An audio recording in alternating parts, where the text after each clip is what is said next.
Page number 259, 259, recording number 63, 63 అన్నమాట. త్రిపురారహస్య జ్ఞానఖండ సారం అనే గ్రంథంలో మనం ఇప్పుడు 20వ అధ్యాయం అయిన విద్యాగీత చదువుకుంటూ ఉన్నాము. జీవులలో పెక్కు తరగతులు కలవు. శ్రవణ మనన నిధిధ్యాసనములతో నిర్గుణ బ్రహ్మమును ఉపాసించి జ్ఞానము చేత ఆత్మసాక్షాత్కారమును పొందిన జీవన్ముక్తులు మొదటి తరగతి. జ్ఞానము కలుగుటకు పూర్వము వీరిలో కొందరు పెద్ద యజ్ఞములు, గొప్ప తపస్సులు చేసి ఉందురు. ఆ పుణ్యము యొక్క అతిశయము చేత వారు విశ్వ పరిపాలనలో, అడ్మినిస్ట్రేషన్ ఆఫ్ ది యూనివర్సులో అధికార పదవుల యందు ఉందురు. విష్ణువు, బ్రహ్మ, ఈశ్వరుడు, లక్ష్మీ, సరస్వతి, పార్వతి, ప్రజాపతులు, మనువులు, సప్తర్షి మండలములోని మహర్షులు, వేదవ్యాసుడు మొదలగునవన్నీయు ఇట్టి పదవులే. వీరు ముక్తులగుటచే ప్రారబ్ధము యొక్క అంతమునందు శరీరము పడిపోవునప్పుడు, కుండ పగిలిపోయినప్పుడు కుండలోని ఆకాశము చుట్టూను సర్వవ్యాపకమైన ఆకాశముతో కలిసిపోవునట్లు వీరి ఆత్మ కూడా పరమాత్మలో లీనమగును. వీరు ఏ లోకమునకు పోరు, ఎక్కడి వారు అక్కడనే పరమాత్మయందు లీనమగుదురు. వీరు ఉత్తమ జ్ఞానులు. అధికార పదవుల యందు ఉండి వ్యవహరించుచున్నప్పుడు కూడా ముక్తులే. కానీ పదవులను పొందువారందరూ జ్ఞానులై ఉండవలెను అను నియమము లేదు.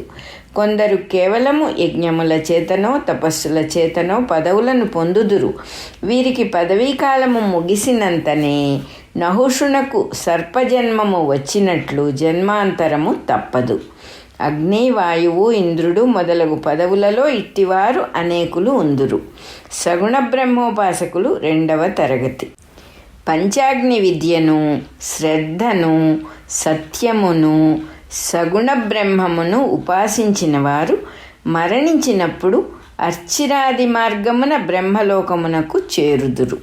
అక్కడ వీరు బ్రహ్మదేవుని యొద్ద ఆత్మవిచారమును గావించి ఆయన యొక్క పదవీకాలము ముగిసినప్పుడు ఆయనతో పాటు వీరు కూడా ముక్తిని పొందుదురు. కావున వీరు బ్రహ్మలోకము నుండి తిరిగి రారు. సాకారమూర్తులను ఉపాసించిన వారు, యజ్ఞములను చేసిన వారు 3వ తరగతి. సాకారమూర్తులను ఉపాసించిన వారు, యజ్ఞములను చేసిన వారు 3వ తరగతి. వీరు ధూమాది మార్గమున గంధర్వలోకము, పితృలోకము, ఇంద్రలోకము మొదలైన స్థానములకు పోయి అక్కడ తమ పుణ్యఫలమును అనుసరించి భోగములను అనుభవించి పుణ్యము క్షీణించినప్పుడు అక్కడ నుండి మర్త్యలోకమునకు తిరిగి వచ్చి పూర్వకర్మశేషమును అనుసరించి జన్మలను పొందుచుందురు. అర్చిరాది మార్గము శుక్లగతి అని, ధూమాది మార్గము కృష్ణగతి అని భగవద్గీత యందు నిరూపింపబడినది. సామాన్యములైన పుణ్యములను పాపములను చేయుచుండువారు ఏ లోకములకు పోక ఇచ్చటనే పుణ్యాతిశయమును బట్టి మహారాజులుగా, మంత్రులుగా, సంపన్నులుగా, పాపమెక్కువగా ఉన్నచో పశుపక్ష్యాది జన్మలను పొందుచుందురు. వీరు 4వ తరగతి. మహాపాపములను చేసిన వారు 5వ తరగతి. వీరు నరకమునకు పోయి యాతనలు అనుభవించి పూర్వకర్మశేషమును అనుసరించి మనుష్యాది జన్మలను పొందుచుందురు. ఈ దృష్టితో చూచినప్పుడు పై కథలో బ్రహ్మసభయందు 2 తరగతుల వారున్నారని గ్రహింపవలసి ఉన్నది. విష్ణువు, ఈశ్వరుడు, వశిష్ఠ, విశ్వామిత్రాది మహర్షులు మొదటి తరగతి వారు. వీరు ఉత్తమ జ్ఞానులు, జీవన్ముక్తులు. దేవి చెప్పిన విషయములన్నీ వీరికి తెలిసినవే, కొత్తవి కావు. వీరు బ్రహ్మసభకు ఆగంతకులుగా వచ్చినవారు, అనగా సభలో పాల్గొనుటకై తాత్కాలికముగా వచ్చినవారు. వీరు బ్రహ్మలోక నివాసులు కారు, సిటిజన్స్ ఆఫ్ బ్రహ్మపురము కారు. ఆ సభలో కలిగిన వివాదము వీరు ఆరంభించినది కూడా కాదు. వారికి జ్ఞాన విషయమున ఎప్పుడూ సందేహమే ఉండదు. అట్లున్నచో వీరు జ్ఞానులు కారు. జీవన్ముక్తులు కూడా కాజాలరు. ఇక వివాదము సగుణ బ్రహ్మోపాసకులై బ్రహ్మలోకమునకు వచ్చిన 2వ తరగతి వారిలోనే బయలుదేరినది అని గ్రహింపవలసి ఉన్నది. వీరు ఆగంతకులు కారు, విజిటర్స్ కారు. సభ ముగిసినంతనే విష్ణువు, ఈశ్వరుడు, వశిష్ఠాది మహర్షులు తమ స్థానములకు తిరిగిపోవుదురు. వీరు అట్లు తిరిగిపోరు. వీరు భూలోకమున ఉపాసనలు చేసి మరణించిన పిమ్మట అర్చిరాది మార్గమున బ్రహ్మలోకమున నివసించుటకై వచ్చినవారు. కావున వీరు బ్రహ్మలోకమున నిత్య నివాసులు, పర్మనెంట్ సిటిజన్స్. వీరు భూలోకమున ఉన్నప్పుడు శ్రవణ మనన నిధిధ్యాసనములతో ఆత్మవిచారమును చేసి జ్ఞానమును పొందినవారు కారు. వీరు బ్రహ్మలోకమున ఆత్మవిచారమును గావించి జ్ఞానులై బ్రహ్మదేవునితో కూడా ముక్తిని పొందవలసిన వారు. కావున వీరు బ్రహ్మలోకమున నిత్యము ఆత్మవిచారమునే చేయుచుండవలెను. వీరి చేత ఆత్మవిచారము చేయించి వీరిని ముక్తులను కావింపవలసిన కర్తవ్యము బ్రహ్మదేవునకు ఉన్నది. ఆయన యొక్క పదవీ బాధ్యతలలో ఇది కూడా ఒకటి.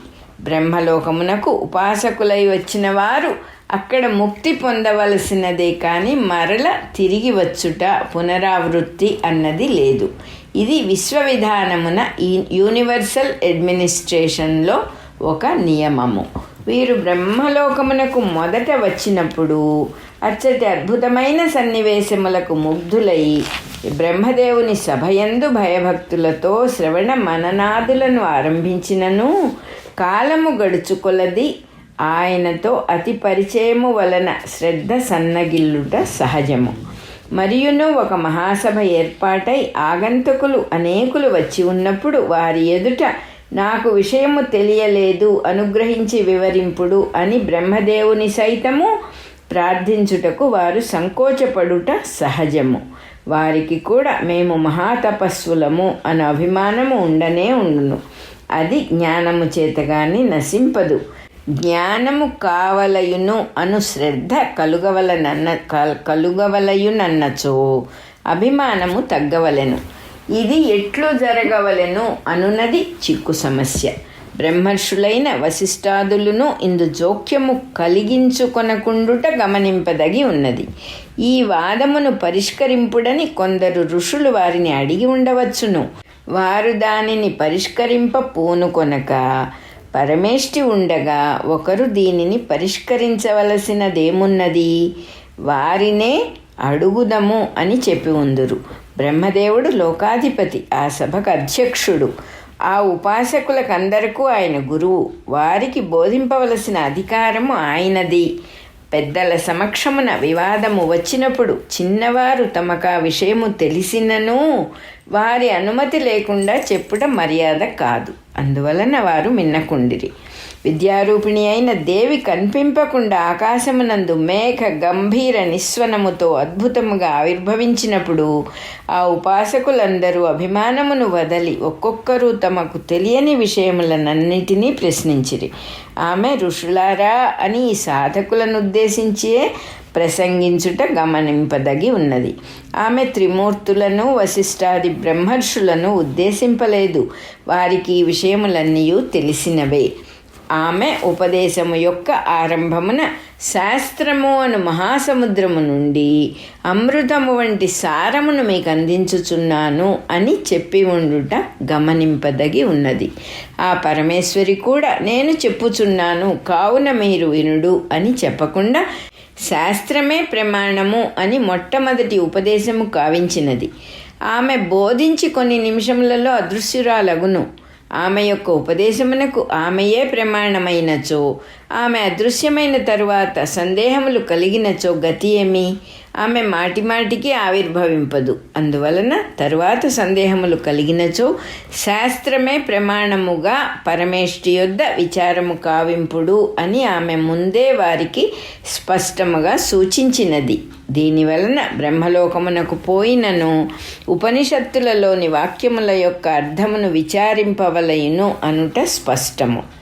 ఎంతో కష్టపడి తపస్సులు చేసి ఆ లోకమునకు పోయి ఆత్మవిచారమునర్చి అక్కడ ముక్తులగుట కన్నను ఈ లోకమునందు ఇప్పుడే ఆ వేదాంత విజ్ఞానముతో ఆత్మవిచారమునర్చి హేమచూడు, జనకుడు, అష్టావక్రుడు మొదలగు వారి వలె వెంటనే తరించి బ్రహ్మానంద నిమగ్నులగుట ఎంతో మేలు అనుట ఈ కథకు సారాంశము.